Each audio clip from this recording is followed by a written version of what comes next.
September, Saturday. Grown-ups are always talking about the good old days and how things were so much better when they were kids. But I think they're just jealous because my generation has all this fancy technology and stuff they didn't have growing up. Believe me, I'm sure when I have kids of my own, I'm gonna be the exact way my parents are now. When I was your age, we used our legs for getting around. Yeah, whatever, Pops.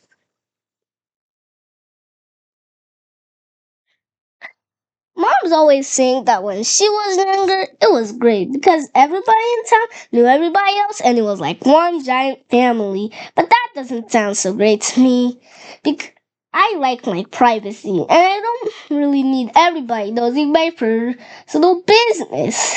Hello, neighbor. Mom saying says the problem with society these days is that everybody's got their noses in the screen and nobody takes the time to get to know the people who live around them. I don't really see eye with mom on that issue though. Personally, I think a little separation is a good thing. Your leaves are in my yard. Wow.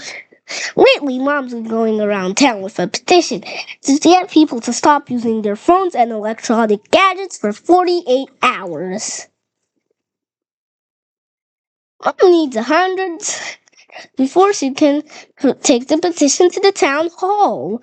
But she's having trouble getting people to put their names on it. I'm just hoping she gives up this idea soon because it's kind of exhausting for the rest of us to pretend like we don't know her. I don't really I really don't understand why mom thinks we need to go backward. From what I can tell, those old days weren't that much fun. If you think about it, you'll never see anyone in those black and white photos smiling. Say cheese, squeak, squeak. Mm. In the old days, people were just a whole lot tougher than they are today. But human beings have evolved. And now we need things like electronic toothbrushes and shopping malls and soft serve ice cream to survive. First humans, second humans, third humans, modern humans. I bet our ancestors would be pretty disappointed with the way we turned out because when somebody invented air conditioning, there really was no turning back. We've gotten so spoiled that pretty soon we don't even have to leave our homes if we don't want to. Your burger is served. I said no mayonnaise. In fact, the way we're heading, I bet 1,000 years from now, human beings won't even have spines.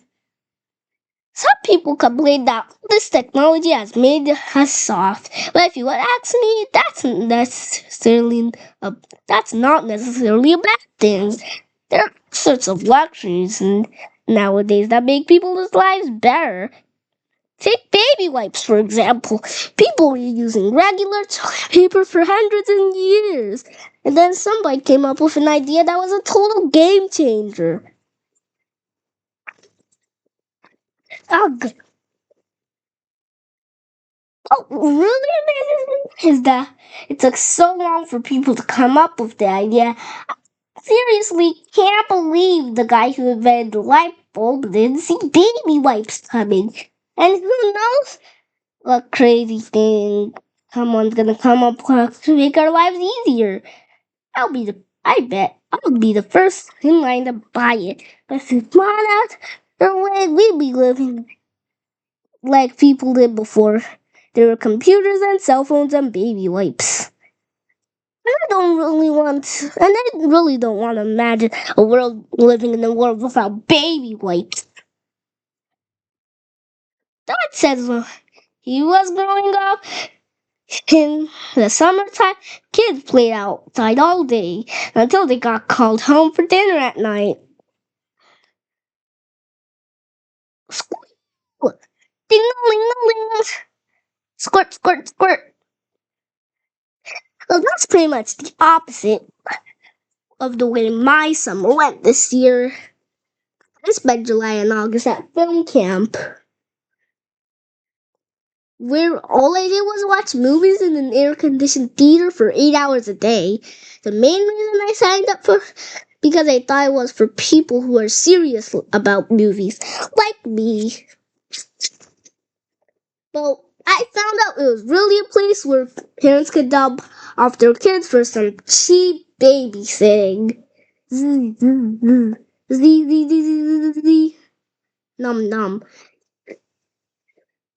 The downside of staying that much time in the dark theater is that at the end of the day, it took me half an hour and my eyes hooked to the sunlight. Blink, blink.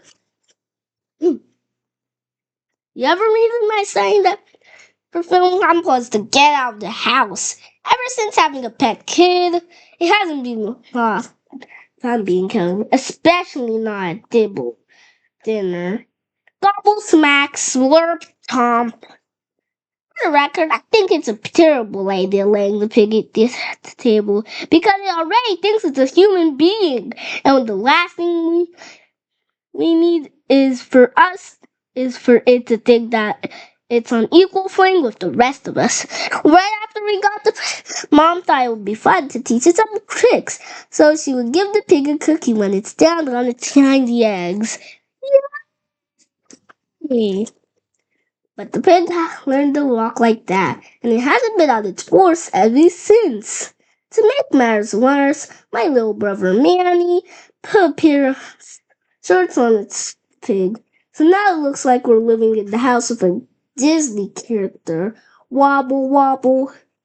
Mom used to take the pig outside, but after it started walking upright, it decided it was too good for its lease. Wave. Mom was worried that if the pig ran off, we'd never find it. So she got a collar with one of those GPS tracking. But every time Mom put the collar on the pig, within 5 minutes it'd be back off. And don't even ask me how the pig did that, since pigs don't even have thumbs. So now the pig just comes and goes as it pleases, and who knows where it spends its time.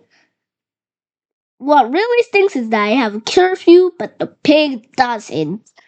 Tick, tick, tick.